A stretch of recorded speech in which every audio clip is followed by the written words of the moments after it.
If a business has a life of 4 years, 5 years, it is easy for me to 5 years, 10 years, 20 years, 30 years, 100 years, then I can find out the present value of the future cash flows. But if the business has infinity as is life, then how do you find out? So that is the problem that we need to solve. So if you cannot find out the cash flow for infinity, then the next question will be, how will you find out present value of future cash flows of an entity with infinity as its life, isn't it? So infinity, that means it goes on and on, it never ends. So if never ends, that means how long should I keep on going?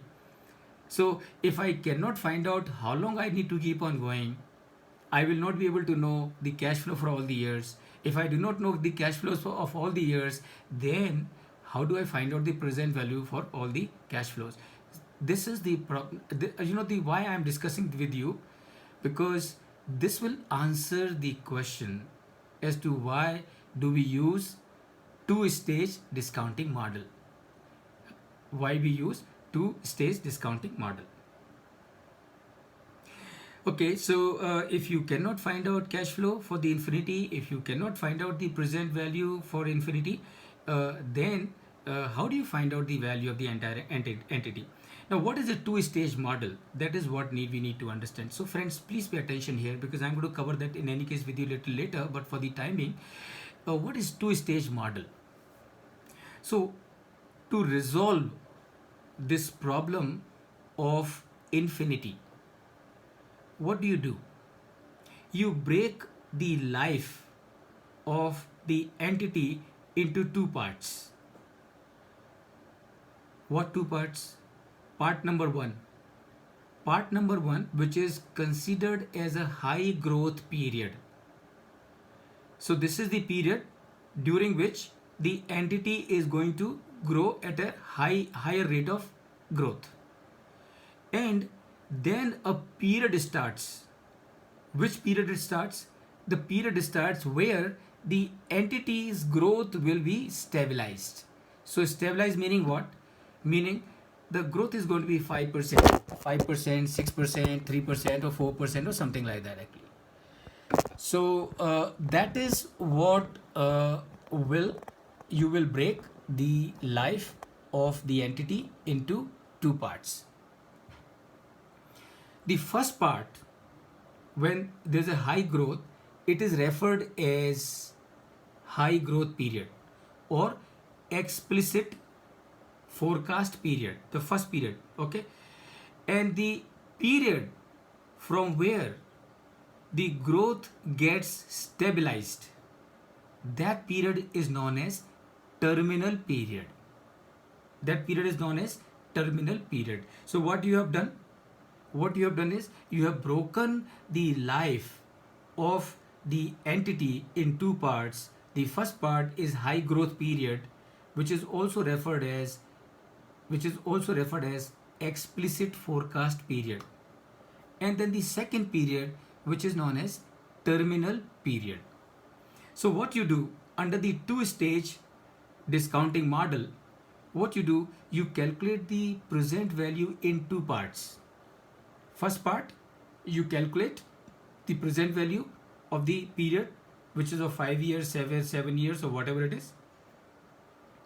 And then you calculate the value of the entity for the second stage, and that is known as terminal value. That is known as terminal value. That means what? Please pay attention. It simply means what you do, you cannot calculate cash flow for infinity. So therefore you need to find out some via media.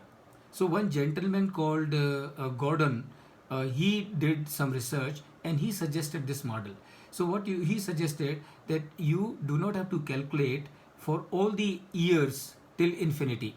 What you do is you calculate terminal value. So how do you calculate the intrinsic value? You calculate the present value for the explicit period, plus you calculate the present value for the terminal period, add them together, and this will give you approximately value of your business, based on which you will be able to take a decision, right? So this is how this is how it is called as two-stage model. That's how it is called as two-stage model. That means you have two stages of the valuation, two stages of the finding out the present value. So I have explained to you as to why two-stage model is required, and this is referred as Gordon growth model. It's called as GGM, and this is also called as DDM, dividend discount model, and this is also called as two-stage discounting model. And you know why I am telling you all this?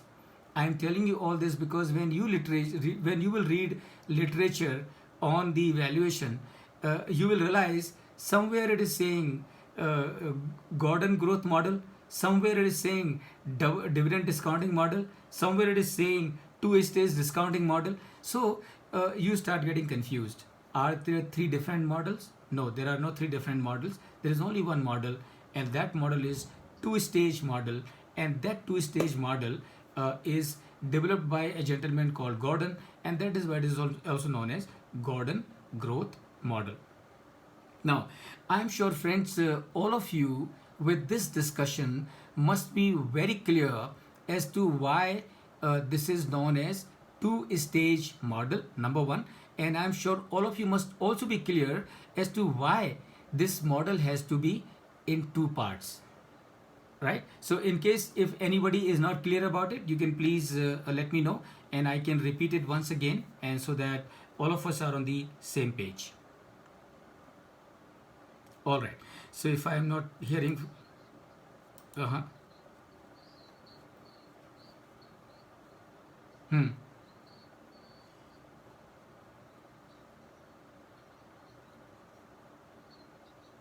Yeah. So that's what we are going to come to now, Ankit.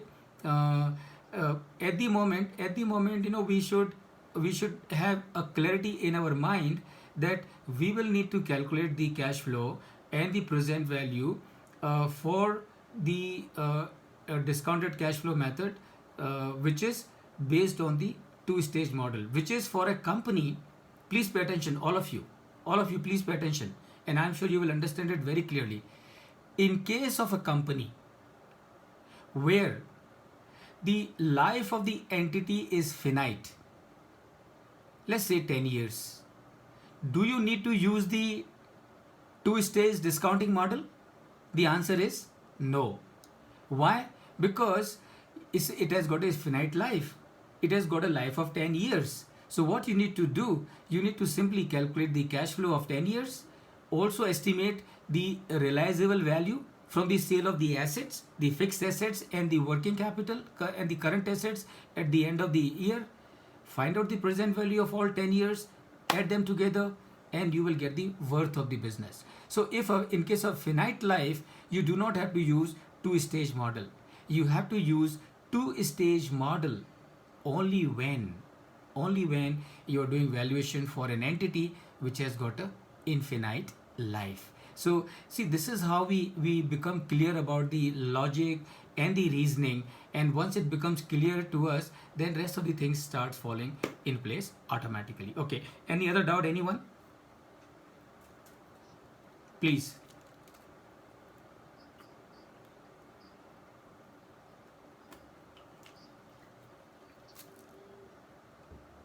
uh, can you repeat it once again, Surya? Yep. Right. Mm-hmm. Right. Okay. Uh-huh.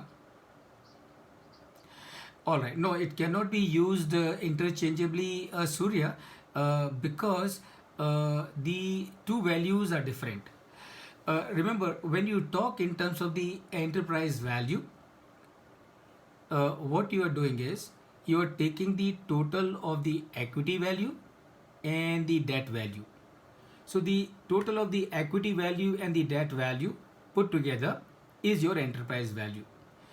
The method that we are discussing, it can be calculated in two ways, and that's what we will understand as we move forward.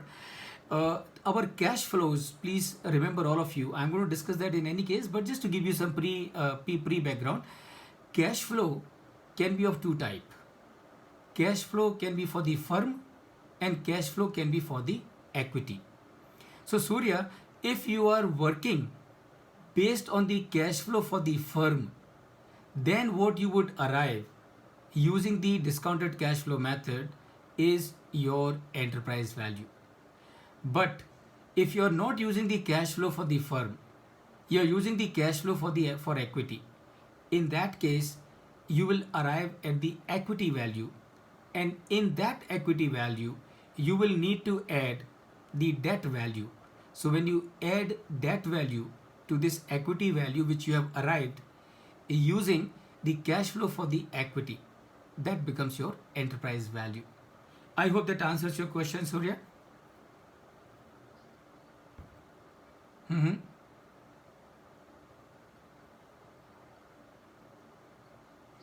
Mm-hmm. Mm-hmm. Mm-hmm. Mm-hmm.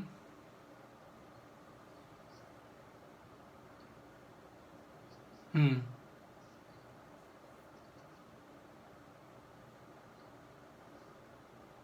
No, it cannot be. No, it has to be discounted. It has to it has to be discounted because we understand that the cash flow, future cash flow in absolute terms, cannot be taken on the face value. It has to be converted in terms of the present value.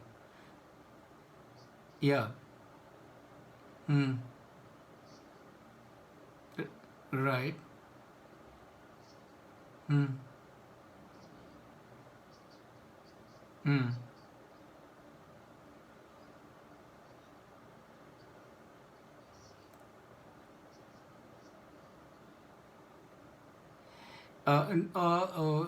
Equivalent to what?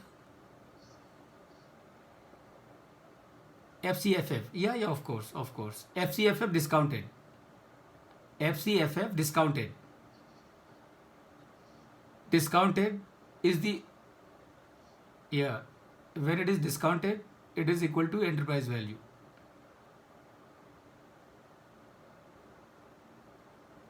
Okay. All right. So let's move forward.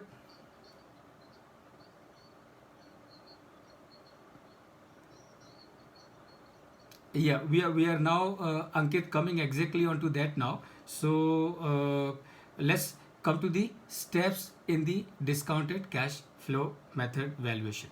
So how yeah, yeah, we are coming to Devang, we are coming to that actually. So I have just given you every all these things that I have shared with you just now is only to give you pre-background, so that you know there is something there on your mind, some vacuum is there on your mind, and I'm going to fill that vacuum step by step so that it runs into very systematic manner. So your question about the terminal value, we will clear. Your question about the cash flow for the firm or for the equity also we will understand. So we'll do it in a very systematic manner together. And okay, so remember, what is the first step when you want to use the discounted cash flow method? And please understand, now when we are talking about discounted cash flow method, remember, can be used in two situations. It can be used in case of an entity which has got a finite life.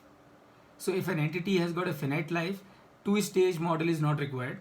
And why two-stage model is not required? For the reason that I have already explained to you a little while ago.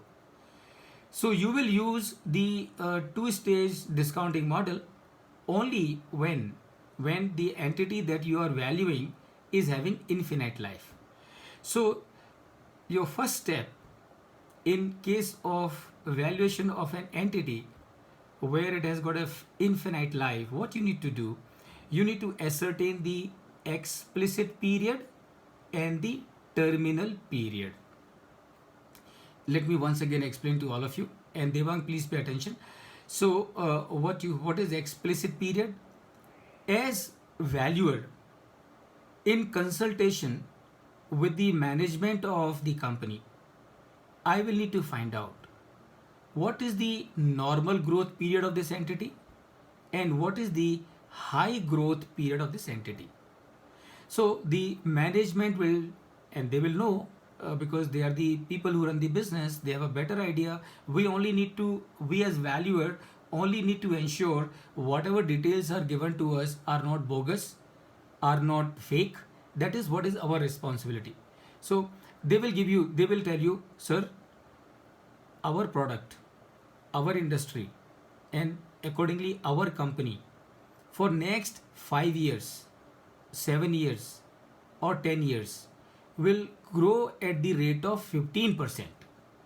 So that is what the management will tell you. Now, fortunately for you, in the exam also the rate will be given to you. So you do not have to worry about finding out the rate in case of exam also. So the rate will be given to you. So rate will be given to you, and the first stage, which is the high growth period, will also be given to you, right? So let's say the management tells you that for 7 years we will grow at the rate of 15%. After 7 years the growth will stabilize, and then we would be growing at the rate of 5% for the infinity, right? So this is what the management will tell you. Now what does it mean? It means you got the two periods, two stages that we are talking about. You got both the stages, both the periods. So what have you got? You got the first period, which is known as explicit period, or explicit forecast period, or high growth period, right? So you got that, which is 5 years, where the company is going to, the cash flows are going to grow at the rate of 15%. The point where the explicit period ceases, period beyond that date, is the terminal period. Devang, do you get me?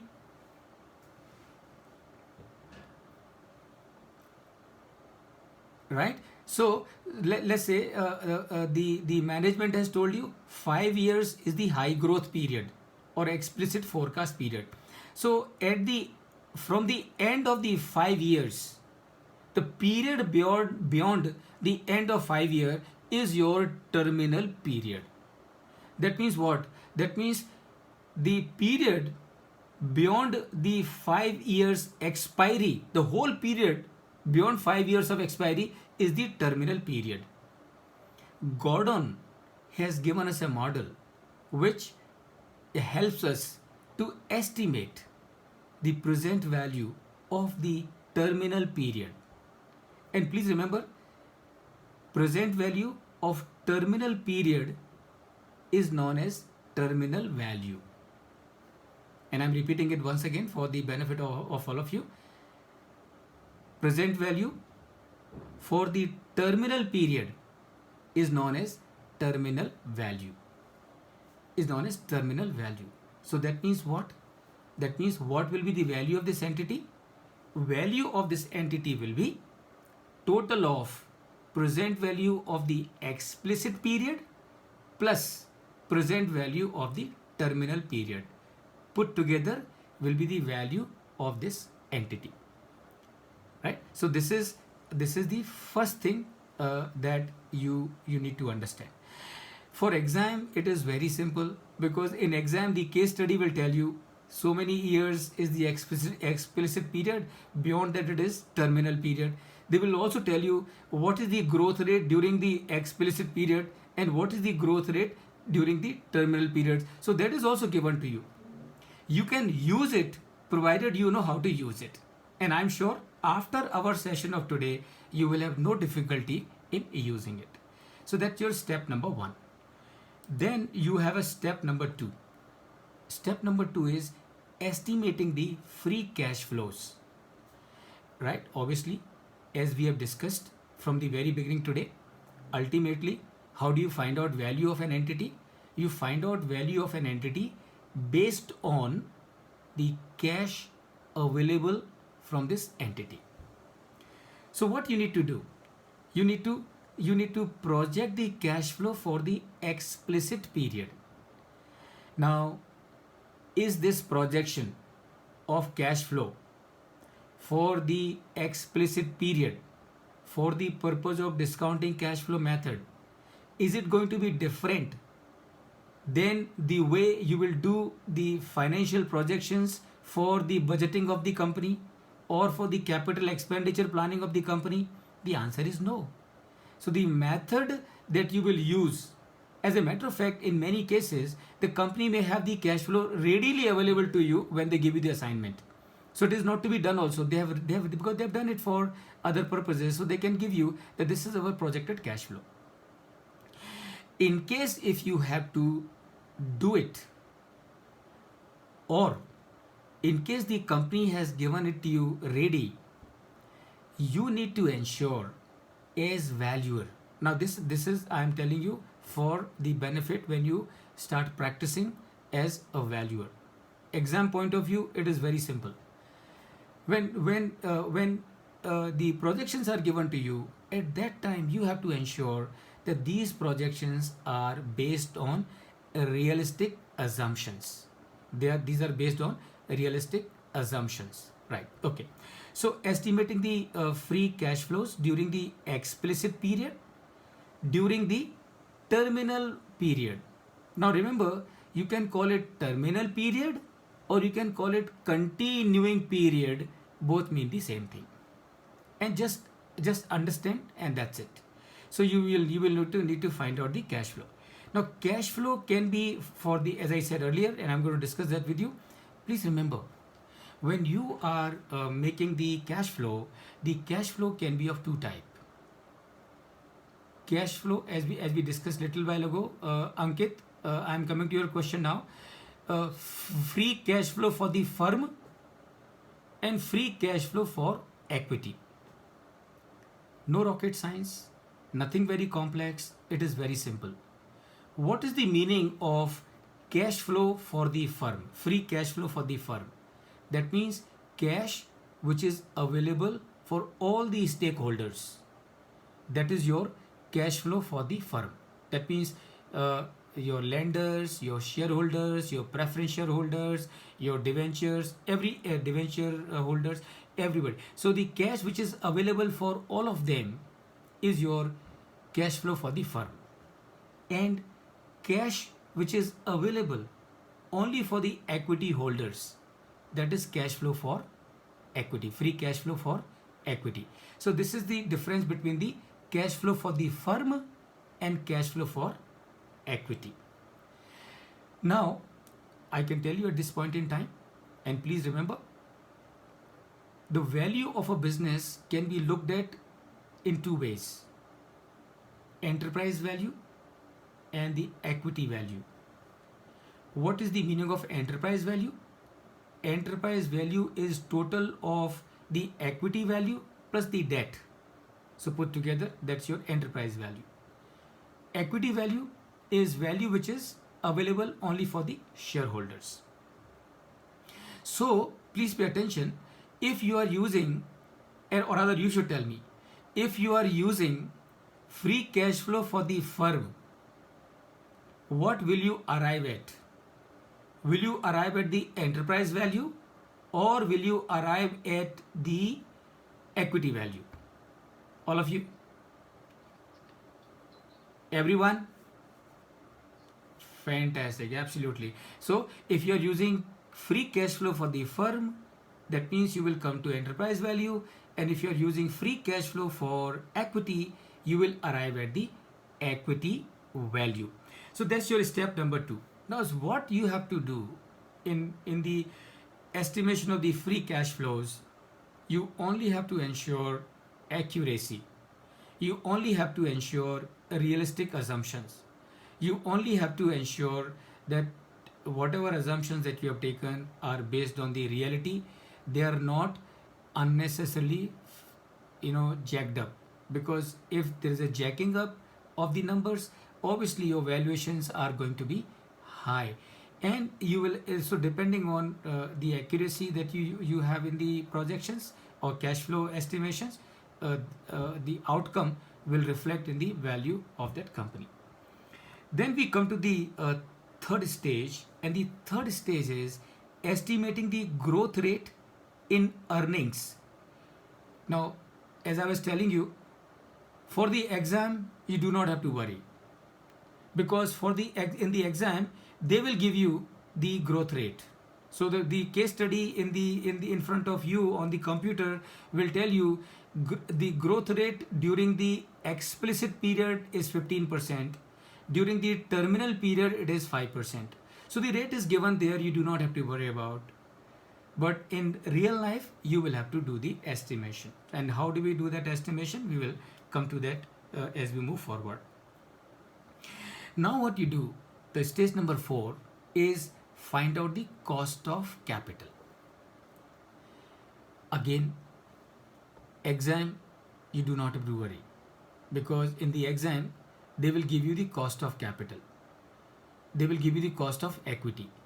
At the most what they can do, they will not give you the cost of equity directly, they will give you the cost of equity in the form of CAPM, and we will discuss what is CAPM.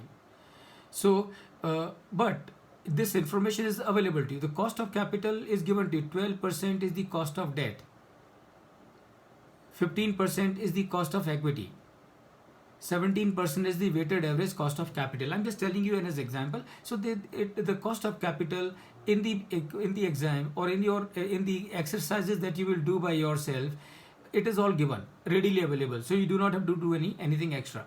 But in real life, you will have to find out cost of capital. How do you find out? When we come to that step, we will discuss. Now, so what you have done, remember friends, you understand it very well. So you have the cash flow projections with you, and you also have the cost of capital with you. So what you do, you for finding out the value of the entity, what you need to do, number one, find out the present value of the explicit period, plus find out the terminal value, add them together, and you get the business value. Now that you have the cash flow available, now you have the cost of capital available, what you need to do, you simply need to discount the cash flows, same way as we have done in earlier sessions. So that's your step number 5. Okay. And then of course determining the value of the firm or the value of equity, as I have explained to you. And then you will have to make some adjustments also. What those adjustments are, friends, we are going to discuss them together as we move forward. So I'm going to discuss all these 7 steps with you one by one, and I'm sure friends, after today hopefully you will have no challenge in finding out intrinsic value using the 2-stage discounting model. The time really runs very fast, actually. It's already 1 hour. Okay, so is this clear to everybody? Stage number 1.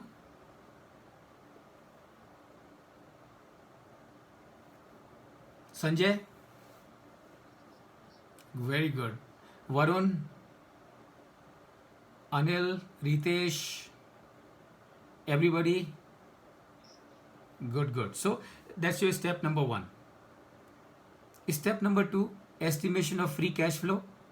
Right? So your free cash flows can be of 2 types. But what are those 2 types? We will come to that actually. But before that, estimation of cash flow, I think is understood by all of us. So estimation of cash flow, what does it mean?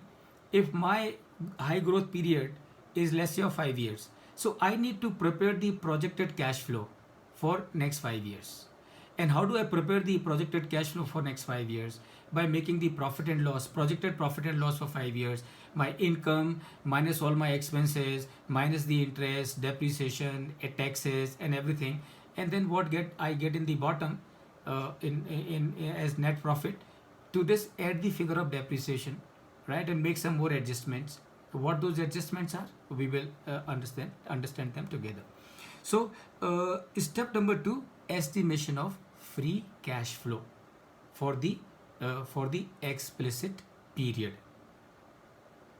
Then you have a types of free cash flows. Now here, friends, I would like you to be little more attentive. As I said earlier, you will have 2 types of cash flows. So the number 1 is FCFF, free cash flow to firm, and number 2, it is free cash flow for equity. and I'm repeating for the benefit of all of you, you can use either the free cash flow for equity or free cash flow to the firm, depending on what is your objective. Do you need to find out the enterprise value? If you need to find out the enterprise value, then use the cash flow for the firm. But if you need to find out the equity value, then you must use the cash flow for equity. Now just be with me, and I would like all of you, because this is an area which is very sensitive, and it's little confusing, but I'm sure together we would be able to understand. So what is the meaning of free cash flow to firm? Huh. Right, absolutely. Right.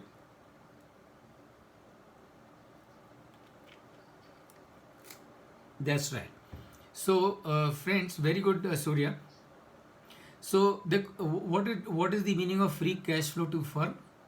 That means cash flow which is available for all the stakeholders together. That is free cash flow for the firm. That is for everybody. How do you find it out? You can see on the screen. So you find it out by number one, net income. So what you have done, please remember, you have done the projections of, let's say, 5 years. Let us assume that the growth period in our case is 5 years. You have made the projections for 5 years. So how do we calculate the free cash flow to firm? First you take the net income, which is same as the same as EAT or PAT or net profit. Take that figure first, and and please remember, do not look at it theoretically. Look at it practically. What we are trying to find out? We are trying to find out at the end of the year how much cash is going to be available in case of this entity, which can be used for all the stakeholders. So that is what you need to find out. So what you need to do, you need to pick up all those components and add them together. So which is the first component? The first component is net income. Isn't it available for the firm? The answer is yes. Second component, NCC. What is NCC? Non-cash cost. And what is non-cash cost? Depreciation and amortization. Right? So these are your non-cash cost. So you have taken from the P&L, you have picked up the figure of profit after tax, which is net income, write it down, plus NCC, add the figure of depreciation, add the figure of amortization. Now interest. Please pay attention. Why are we adding interest? We are adding interest because we are trying to find out cash flow for the firm. What is cash flow for the firm? Cash flow for the firm is the cash flow which is available for all the stakeholders. I have arrived at the figure of net income after minusing the interest. Since I need to calculate cash flow for the firm, that means I need to add the interest back to this figure. So that's why you add the figure of interest. Does it make sense to everyone? Everyone? Sanjay, Varun, Ritesh, Anil, Ankit, Puneet. Okay, good, good. Okay, now, Surya, you have already confirmed, so that's the reason I have not called your name. All right, so Venkat, is that clear to you?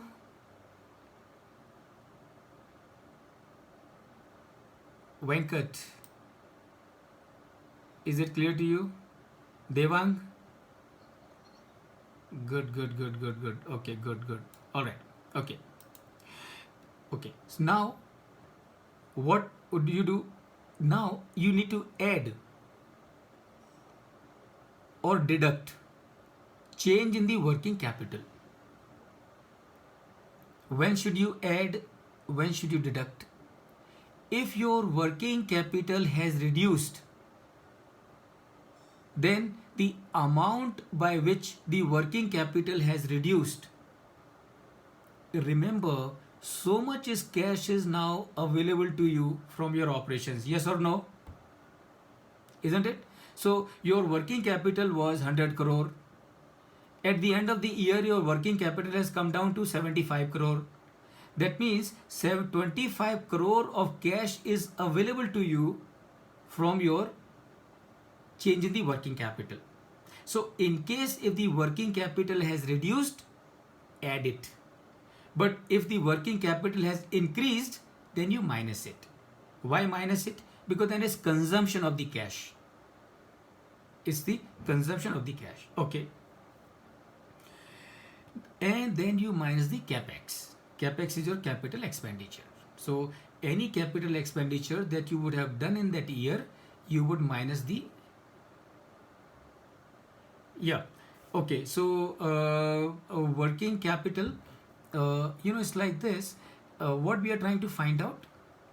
We are trying to find out how much cash is available for the firm in case of this entity at the end of the year. So what are the components of cash which is available in case of any entity? Number one is the profit after tax, which is net income. Number two, it is NCC, which is non-cash cost or non-cash expenses, which is depreciation and amortization, because we deduct the depreciation and amortization from the income before arriving at the net income.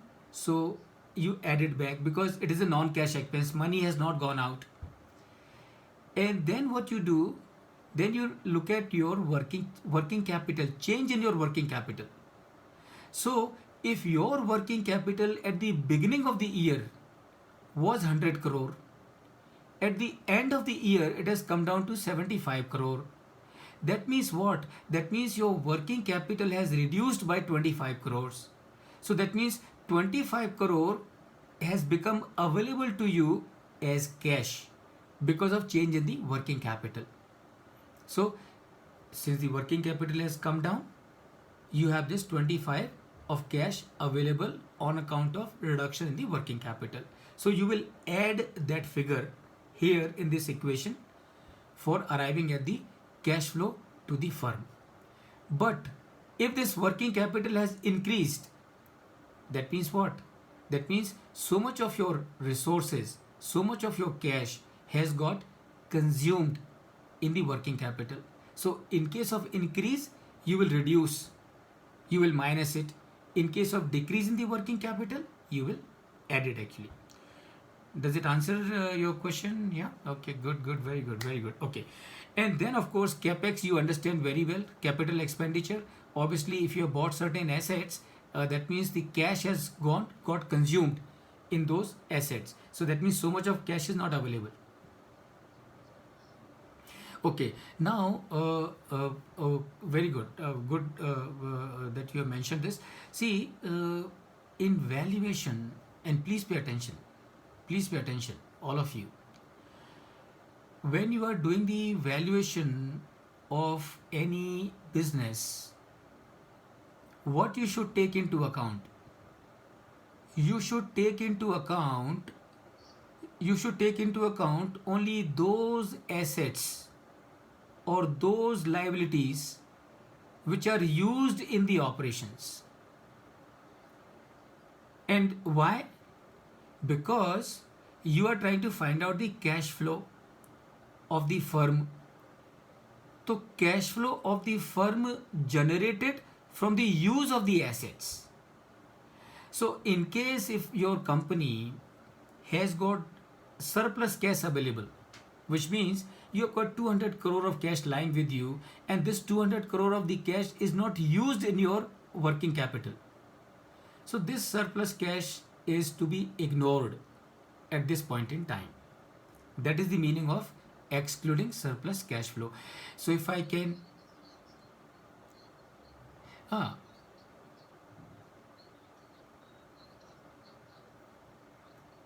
Good, Ankit. Good, Ankit. Now, please, very good. Now, please, all of you, please pay attention. All of you, please pay attention. In my bank account, 100 crore is lying. But what I use in my business is only 5 crore. For the whole year, 95 crore has been lying. Is this 95 crore of cash, and please remember this is how we need to think. Is this 95 crore of cash which is lying in my bank account, which I am not using in my business, is it my working capital? Everybody. It is not my working capital. So my working capital is the cash that I am using in my business. Hello? Hello? Yes, Varun, please tell me.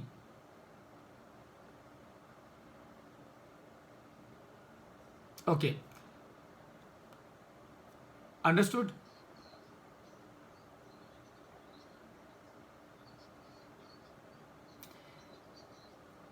Where, right. Now, please pay attention. And I want all of you to pay attention. It is not, it is not that you will ignore this 95 crore in arriving at the value of the business. No, you will not ignore. You will not ignore, you cannot ignore, because this cash is available with you in any case. What you will do, you are trying to find out, you are trying to find out value of a business based on the discounted cash flow. Discounted cash flow is coming from where? It is coming from the operations of the business. So if it is coming from the operations of the business, then which assets should you take into account? You should take into account only those assets which have contributed to the generation of this cash flow, or this cash. So this 95 crore, okay, let me give you a different example. You are doing valuation of a company, right? And this company has got a plot of land lying somewhere in Pune, of 5 acre of land, and which is worth let's say 50 crore. So will you take this 5 crore in for the purpose of finding out your projected cash flow, or will you ignore it? Will you ignore it, or will you take it into account? All of you. You will ignore it for the moment. And why ignore it for the moment? Because this cash flow that we are talking about, there is no contribution of this plot of land which is lying in Pune in this cash flow. So I have to ignore it. So if I have got some surplus cash lying with me, which is not contributing to my operations, for the time being, I need to keep it aside. I will adjust it in the end when I am arriving at the final value, which I will tell you as we come close to that actually. Alright, so friends, this is how you will find out the present value for cash flow for the firm. Is that clear to everybody? Surya? Devang? Fantastic, very good, very good. Varun? Puneet? Anyone who's not clear? Yeah, correct, absolutely. Capex meaning every capex. Every capex that you have done for the business will be minused, because so much of money has gone out. Oh, very good. All right. So now, yes, Anil. Yes, Anil.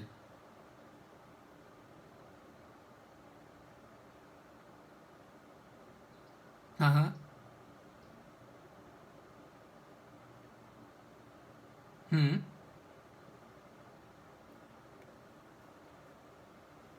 Mm-hmm.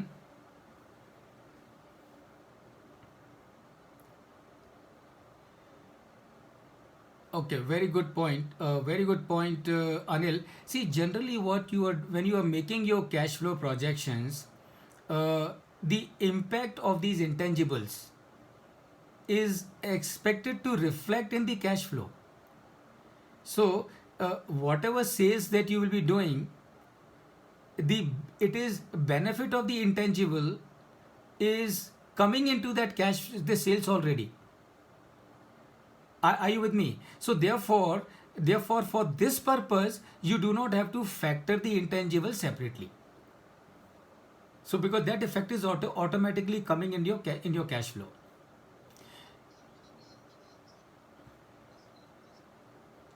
Which point, Ankit? Okay, Varun, Sanjay, would you like to explain so that I will also know? Please, please, please, please.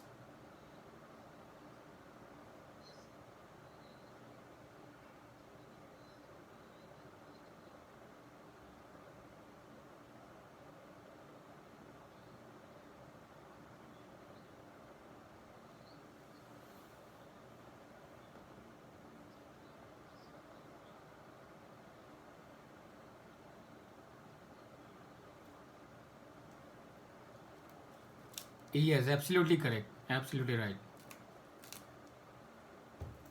Yes, Surya.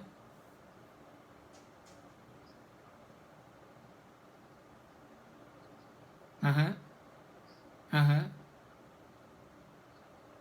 Uh huh. Okay. Okay. Right. Okay. Very good. Very good. I will tell you. I will tell you. See, ultimately, you know what we are trying to do? We are trying to find the value of the value of the firm. Okay, value of the firm, value of the business. So, we can use it interchangeably. That's not an issue. So, remember, what is the reflector of value of any business? The reflector of value for any business is ultimately cash available with that business.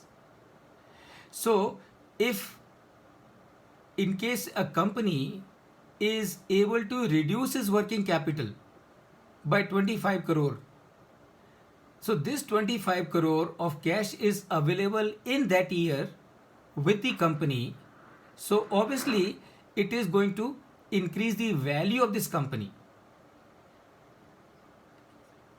Okay, so this is the reason. So ultimately, and Surya, what is going to happen? Like capex, why are we minusing capex? We are minusing capex because today, this year, you have incurred a capex, so your money has been consumed. N- huh? Okay, can you say it again, Surya? Absolutely, money is not available. Money is not available, and please, all of you, please pay attention. You have incurred a capex of 100 crore. That 100 crore is not available to you. But please understand, because of that investment of 100 crore in this year, your cash flow for the subsequent years is going to be higher. So that is this investment is going to give you more cash in the subsequent years. This year it is not available, so you minus it actually. And ultimately, what we need to do, we need to use a common denominator. Common denominator which is common in all respect. So what can be the common denominator? The cash can be the common denominator. So that is the reason why you will adjust changes in the working capital and also minus the capex. Yeah.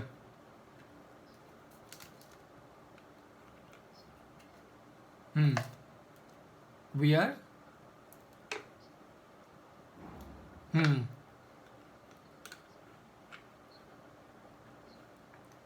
Right. Yeah. You're right. Yes. Yes, Surya. Okay. Good friends. Okay. Let's go to the next one. Now, free cash flow to equity. Simple. Understand the difference between the free cash flow for the firm and free cash flow for the equity. The difference is very simple. Free cash flow for the firm would mean cash flow which is available for the benefit of all the stakeholders. Free cash flow for equity will mean cash flow which is available only for the equity shareholders. So that is the fundamental difference between the cash flow, free cash flow for equity and free cash flow for the firm. So let's look at the screen and understand it. So free cash flow to equity, how do we get it? And I'm sure you can understand it very easily. So you can see here net income plus non-cash cost plus minus changes in the working capital. You can see interest has gone. Why interest has gone? Because now you are calculating cash flow for the equity. You are calculating cash flow for the equity. Interest was available to the lenders. You- It is absolutely, it is not available for the equity holders. They're gone out actually. That's right. So you make the adjustment for the changes in the working capital as we have discussed. Reason remains the same, minus the capex for the same reason as we discussed earlier, plus fresh borrowing. So in case if you have taken a loan, the cash has come in, add it as free cash flow available for equity minus the repayments. So in case if you have done any repayment in the current year, in the year that you are talking about, minus it, minus preference dividend. Why? Because the amount of preference dividend is not going to be available for the equity holders. So this is how, friends, you will calculate the free cash flow for equity. Now,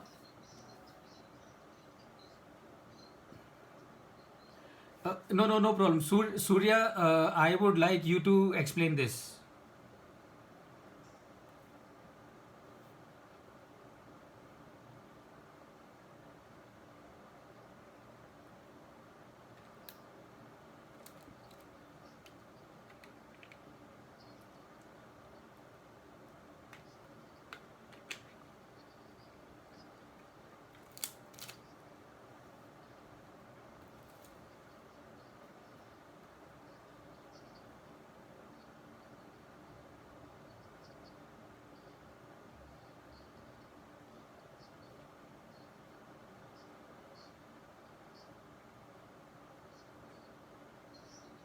Right, Ankit? So just yeah, no, absolutely right, Surya, absolutely right, absolutely right. So remember, just Ankit, focus on the purpose, focus on what is that you're trying to arrive at. So in the first stage we are looking at the cash flow for the firm. In the second we are looking cash flow for the equity. So we have to minus the interest. Is the interest amount available for the equity holders? The answer is, Ankit, the answer is no. No. So that is the reason why you are minusing it actually. Okay. Please.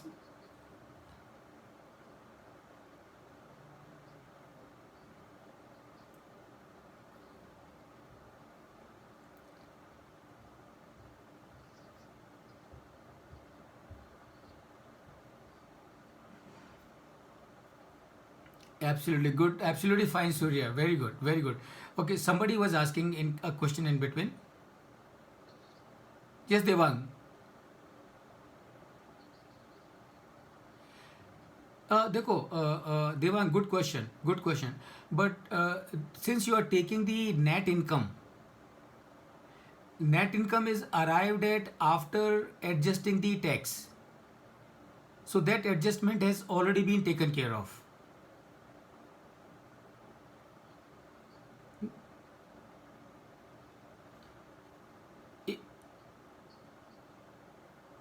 I- say it again, Devang.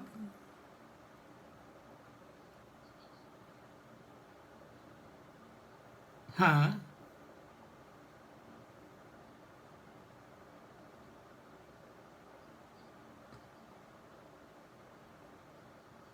No, no, okay, no, no, I understand. I understand. I understand, Devang. I understand, Devang.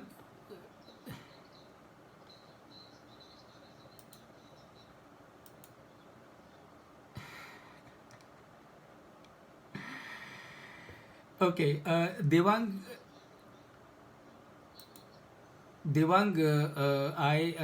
okay. Devang has a very good question. Devang, let's look at it. What we are trying to find out, we are trying to find out in the second situation, how much cash is available for the equity holders. I understand where your doubt is coming from. Your doubt is coming from because because you pay interest, you save on tax. So that is where your doubt is coming. But that adjustment is already done. You know, tax is what has been has gone to the government. It is not available to you. What we are looking as to what is available for the shareholders. So if you look at the P&L, and from the P&L you will see net income is available to you. Net income is available for the benefit of the shareholders. The answer is yeah. Okay. So this is how it is actually. So what we are trying to find out, what is available for the benefit of the shareholders, and that's how it. Good. Good. Very good. Yes, Sanjay. Go ahead, Sanjay. Go ahead.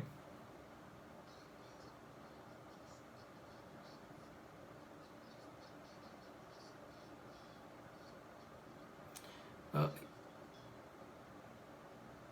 okay. Okay.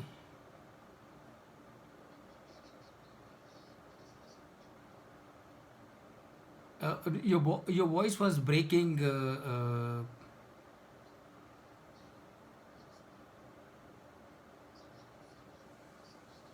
Mhm. Okay, okay. So what you're saying is that there is an infusion of cash flow, cash by way of rights issue. So should that be added to the FCFE? The answer. Okay, let me ask as to what everybody has to answer. So will you add it to FCFE or will you not add it to FCFE?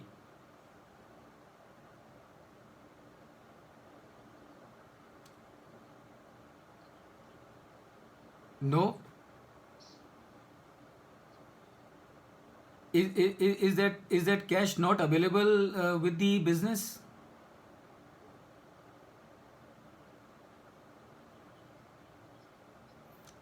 Is it not available for the equity shareholders? Why? It should be added. See, remember what you are, and there's a very fine thing that we are talking about, and you know really have to pay attention. You are trying to find value of the entity based on the cash flow of, let's say, 5 years. So ultimately, value of each year has to be calculated separately. So you have to look at as to how much is the cash available at the end of the year. So if there is an infusion by way of equity, add it. Because see, remember, cash has come. Since the cash has come into the business, obviously the value of the business has increased, isn't it? So it will be added actually. Okay, good. So let's move. Yeah, same is the case for the preference share also, of course. Of course. So if you are taking preference shares, you will add it. If you are redeeming preference shares, you will minus it. You are taking a loan, you will add it. You are repaying the loan, you will minus it. So ultimately, you know what we have to look at, the cash which is available at the end of the year, because that is going to be our basis for valuation. All right.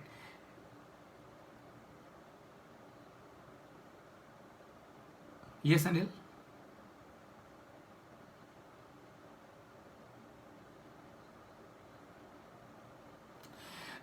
देखो, preference share की अगर आपको value arrive करनी है तो preference share की value arrive करने के लिए आपको ज़रूरत नहीं है प्रेफरेंस शेयर की वैल्यू अराइव करने के लिए, because preference shares have got a fixed value. Because preference share will have the face value, so the whatever is the face value of the preference share, that remains the value of it actually. Equity share, you need to find out the value because equity share does not have a fixed value. So value of the equity share will change based on the cash of the entity. The cash of the entity will not have any impact on the value of the preference share.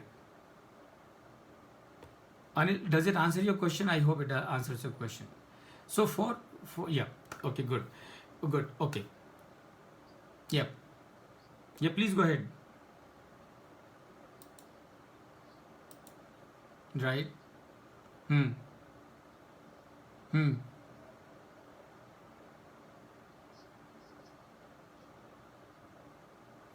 No, no, you will not consider it as a fresh borrowing because this is not a borrowing. This is coming by way of equity. Hmm.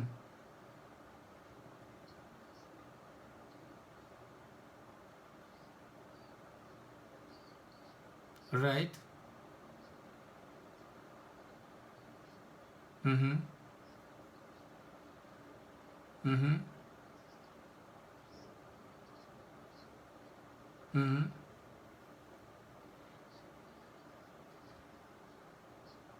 No, no, no. It has to come, Surya. It has to come. It has to be added. It has to be added. Uh, so you can make a addition in that formula of plus. Uh, okay. Now let me tell you this way. So in no, not only rights, even if it is public issue also, it will be added. And in case if you do the buyback, it will be minused. Are you everybody with me? So remember, any infusion of capital is bringing cash into the entity. So that cash is available for the equity, whether it is coming by way of rights issue or it is coming by way of IPO does or FPO, doesn't really matter. The cash is coming added. You do a buyback, minus it because so much of cash is going out. Okay.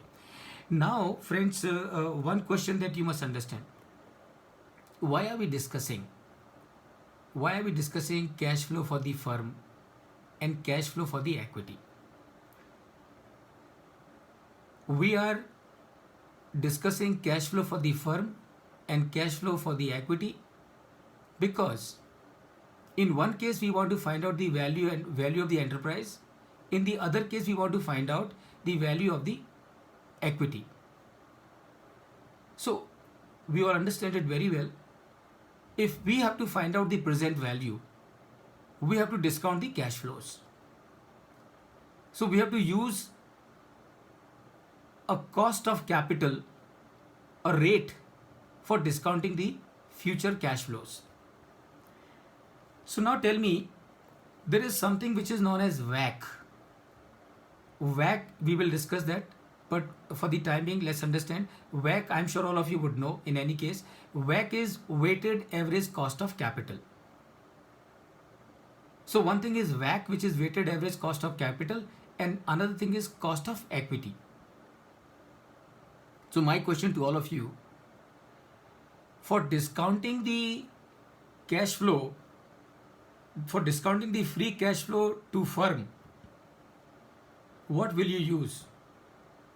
Will you use WACC or will you use cost of equity? WACC. And for discounting the free cash flow to equity, will you use WACC or will you use cost of equity? Cost of equity. Now friends, this is what you must, I'm sure now you will never forget. I'm sure now you will never forget. But this is what is very, very crucial and critical. Because because because many times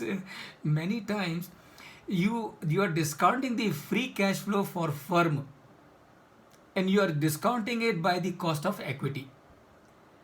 Your process may be complete absolutely, but your answer is going to be wrong, and then you will be in trouble because you will think that you have answered the question correctly and your result will tell you something else. But Now you will never forget. So cost of firm, one second. Cost of firm discounted by cost of WACC. Cash flow for equity discounted by everybody, discounted by cost of equity. Okay, cost of equity. Very good. Yes, somebody was asking me a question. Yes, Ankit.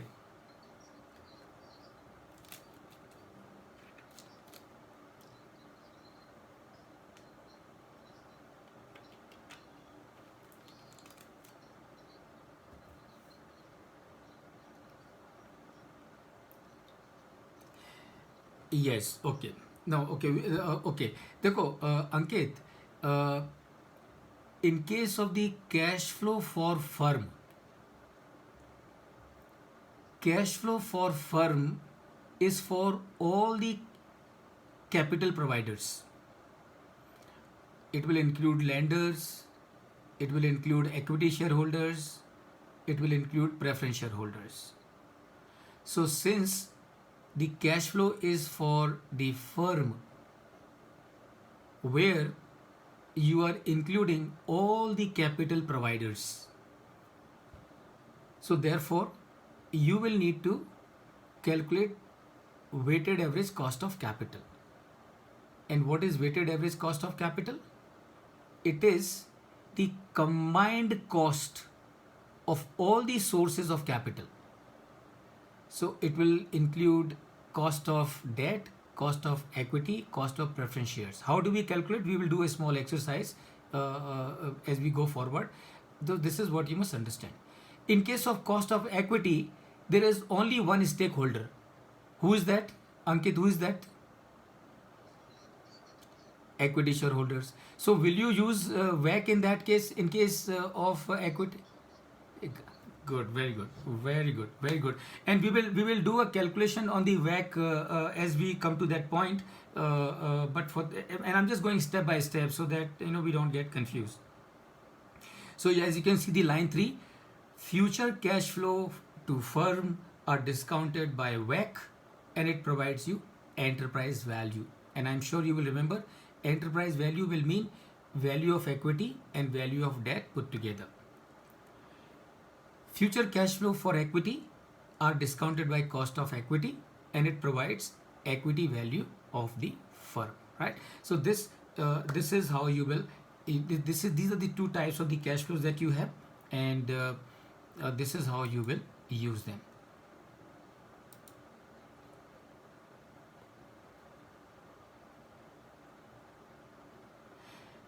Right. Okay. Anil, it can. Your client will tell you as to what is that they are looking for. So they might ask you that we are looking for enterprise value. In that case, and finding out enterprise value is not a big deal. Once you find the equity value, you add the amount of debt of the entity to the figure of equity value, and what you get in your hand is your enterprise value. Yeah, correct, correct, correct. Enterprise value means value of the entire business. Enterprise value would mean value of the enterprise, entire business actually. So that will include debt as well as equity both. Right? Okay. Yes, Surya. Okay.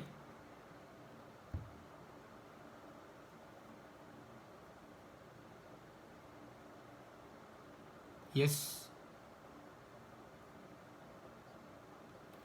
Okay, good, good, Kamal. Good. How are you doing, Kamal? Okay, keep asking questions in between, Kamal. Okay, good. Now, estimating growth in the earning during, I have explained to you already. In your exam paper, they will give you the rate. In real life, when you do the evaluation, you will have to find out these growth rate.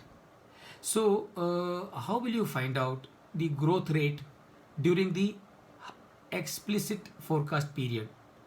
Obviously, you will have a discussion with the management. Management will be able to tell you as to how do they see the future and what is their estimation of the future of the growth. So they will tell you, they will not only tell you, but they will also tell you the basis on which they have arrived at that particular rate. When it comes to the normal stable growth or the growth rate during the terminal period, now again you will discuss with the management, but typically speaking, in the exam they will give you the rate, so you do not have to worry. But in real life, you can take the GDP rate as the growth rate for the terminal period. So when you get an assignment and the client is asking you for the valuation, consult with them for the high growth rate during the explicit period, and terminal, for the terminal period you can very safely take the growth rate of the GDP or growth rate of that industry, as you may be told, because the logic is, if the economy is growing at the rate of 7%, I mean, I can least, it is expected that I would also grow at the rate of 7%. So this is how you will decide the growth rate during the explicit period and the terminal period. I am repeating it once again for your exam. You do not have to worry, because they will give you the rate in any case in the case study. Now the question is, how do you determine the cost of capital? Now this is where we will have some discussion.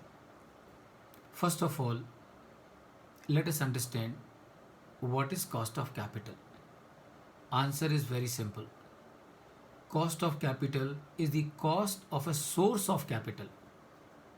That means in case of preference share, cost of preference share capital is the rate of dividend I am obliged to pay on those preference shares.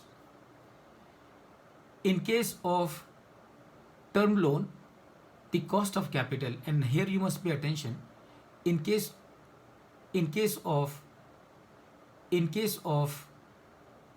term loan, in case of debenture, if my rate of interest is 10%, will my cost of capital of debenture be 10%? The answer is no. And why the answer is no? Answer is no because since it is a debt, I am going to pay interest on it. And interest, we all know, is tax deductible. That means because of interest, I am going to have the tax advantage. Assuming that my rate of interest is 10% and my tax rate is 25%. That means though I am paying interest of rupees 10 from my pocket, I am saving a tax of 2.5 rupees on account of tax. So effectively, what is going from my pocket is not 10 rupees. How much it is, everybody? How much it is? So what is my cost of debt? Absolutely. So 7.5 is going to be my cost of debt. Third is cost of equity. That is where the problem is. And fourth is the WACC, weighted average cost of capital. Now what we will do, first we will understand how to calculate the WACC, and then we will understand how to arrive at the figure of cost of equity. So what I am going to do, friends, I am going to open another slide, and we will do some calculation on the screen. Okay, so let me see, I can open an Excel sheet.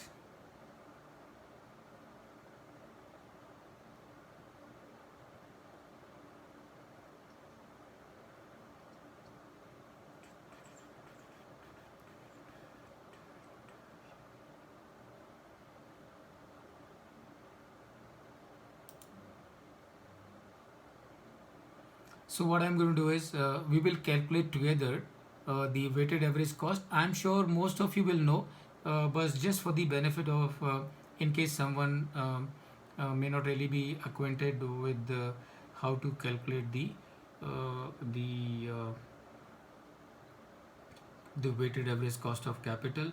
So what I'm going to do is I'm going to open the file okay, so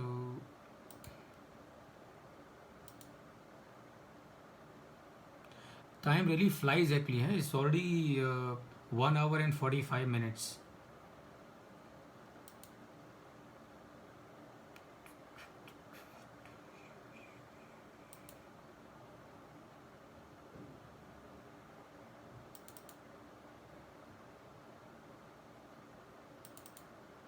So this is the file that I'm using for your purpose. Why it's not opening?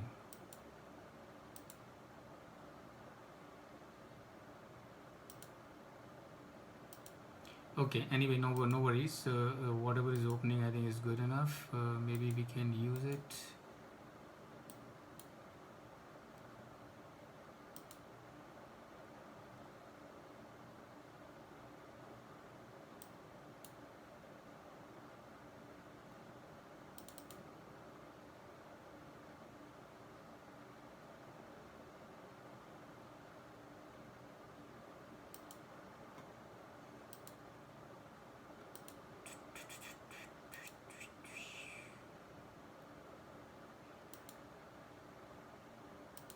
No worries. So we'll open a new one.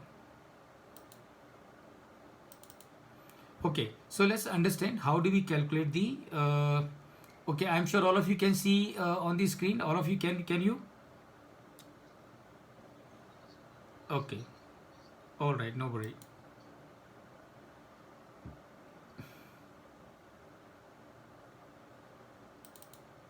Can you see it now? Okay, good. So now we are doing how to calculate the weighted average cost of capital. So first of all, what I do, I write my source. Okay. So what is my source? My source.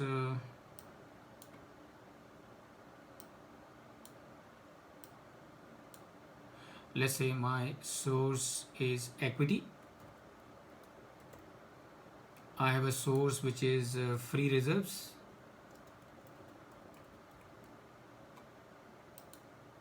I have a source which is 10% preferential capital, and then I have 8% debentures. Right? So this is what we are doing, friends. We are doing how to calculate the weighted average cost of capital. Okay. So equity, let's say I have is 10,000, and free reserves, let's say I have got 30,000, and I have a preferential capital which is of 5,000, and I have debentures which is of 15,000.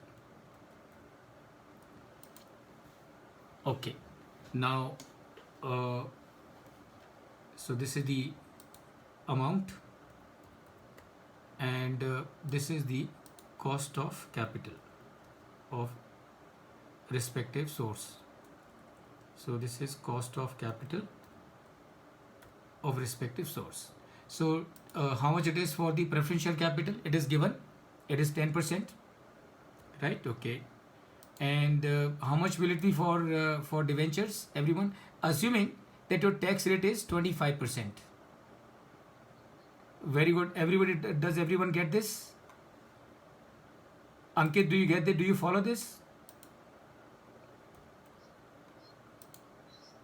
Do you? So because since you on debenture you pay interest, and when you pay interest you save on tax. So your interest rate on debenture is 8%. Your tax rate is 25%. So you will save 25% of the interest that you will pay. So effectively, it is going to be 0.06%. Now, equity. How do you determine the cost of equity? We will understand how to determine the cost of equity. For the time being, I can assume it to be 15%. What should be my cost of reserves? Remember, the cost of reserve is always same as the cost of equity. And why is that so? It is because equity belongs to the equity, share capital belongs to the shareholders. Free reserves also belong to the shareholders. So both these monies that you see on the screen belong to the same gentleman. So if both the monies belong to the same gentleman, can the cost of these sources be different? Answer is no. So my cost of free reserves is also going to be 15%. So how much is my total capital? My total capital, as you can see here, is 60,000. And now what is my cost of each of these source? This is the rate. This is cost of capital in terms of percentage. And now what is the cost of each of these sources? So this is 10,000 into 0.15. And what do? I just simply drag it. And then what do? I simply total it. And what do I get? I get the total cost, which is 7,400. So how do I calculate my WACC, weighted average cost of capital? It is 7,500, which is the cost 7,400, and divided by the total capital, and I convert this into percentage, and which is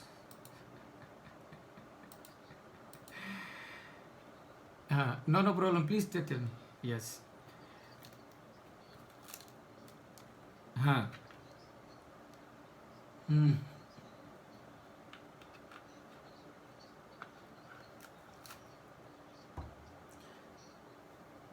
Okay, who would like to answer this? Anyone? Please. Yes, Ritesh.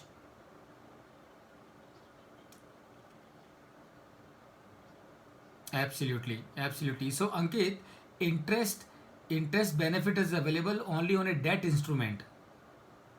So in case of preference share capital, there is no such advantage. Okay. So this is how you will calculate your WACC, which is 12.33% in this case. Is this clear to everybody? And I'm going to share this file with all of you, so you will have this in any case available with you. Okay. Now we can shift and move to the cost of CAPM. So at least we finish the CAPM, and after CAPM we can close these close it for the day, and we would continue from tomorrow, as I can see quickly. Right. So okay. So all right. Is it fine with everyone? So far so good. Is everything clear? Yes, Surya, please go ahead.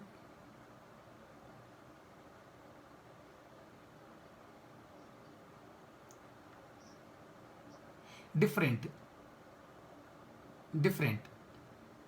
Because in case of income capitalization method, principally you will use the past income.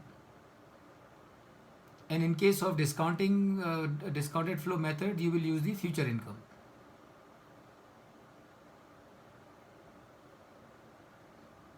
Surya?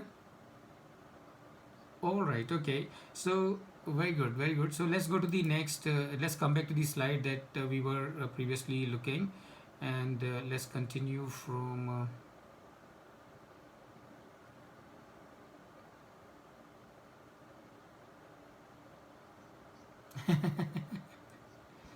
Yeah, just try to make it as simple as possible, Surya, whichever way I can, because and seriously, all of you friends, things are really so simple. They are not so complex. It's just okay. Let's come to the CAPM model, friends. Okay, now as you have seen, finding out cost of preference share capital, no problem. Finding out cost of debenture, no problem. Finding out WACC, also not a problem, so long as you know all the cost of all the sources. Where is the problem? The problem is to find the cost of equity. And why the problem of finding out cost of equity?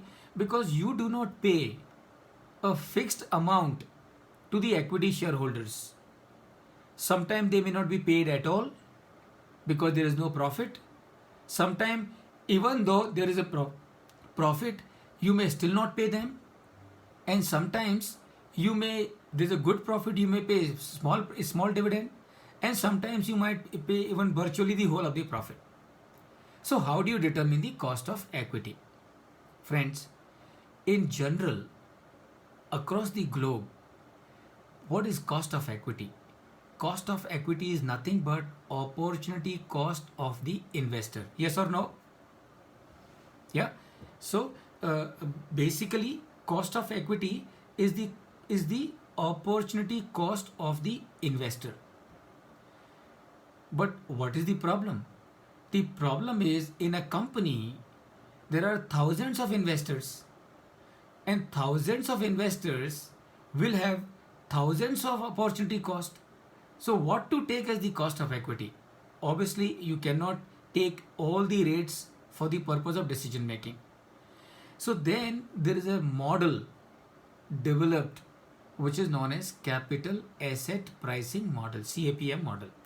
Now CAPM model helps to arrive at a cost of equity which is much more dependable, much more reliable, and which is used across the globe for the purpose of valuation and for all the other purposes in the world of finance.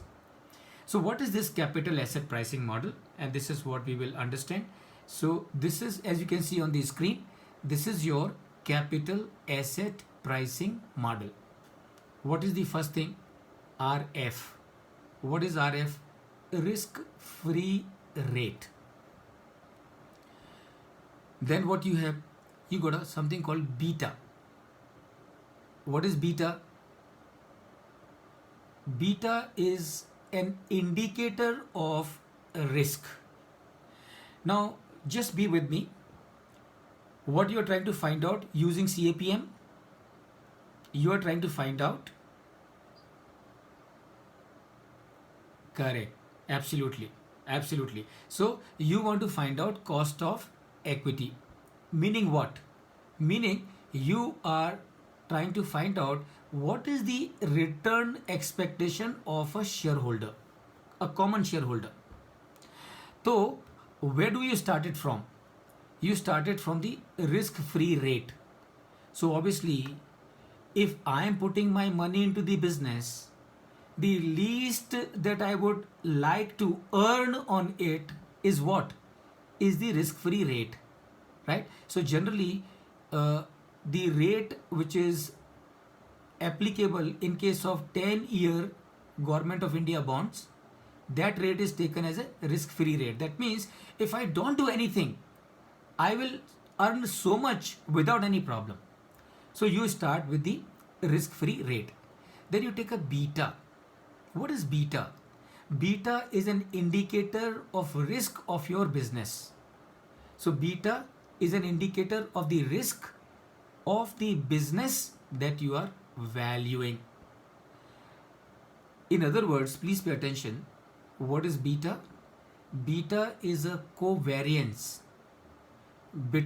Beta is a covariance between the return of the business and return on the market.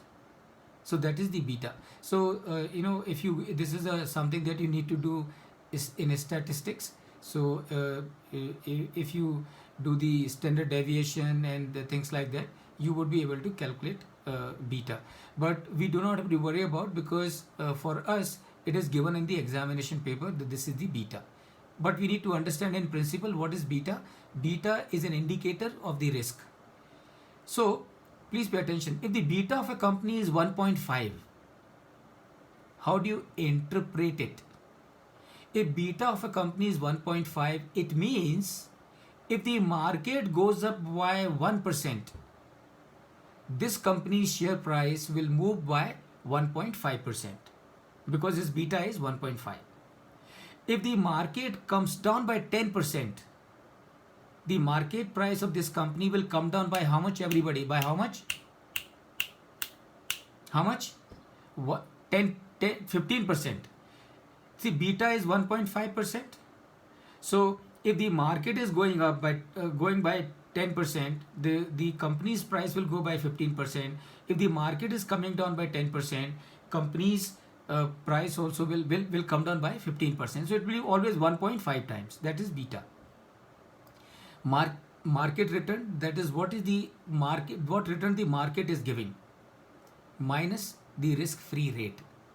So that is your capital asset pricing model, and please pay attention, it is very simple. What capital asset pricing model tells you? Capital asset pricing model tells you as an investor how much return you should expect, and the return that you expect as a shareholder, that is the cost of equity.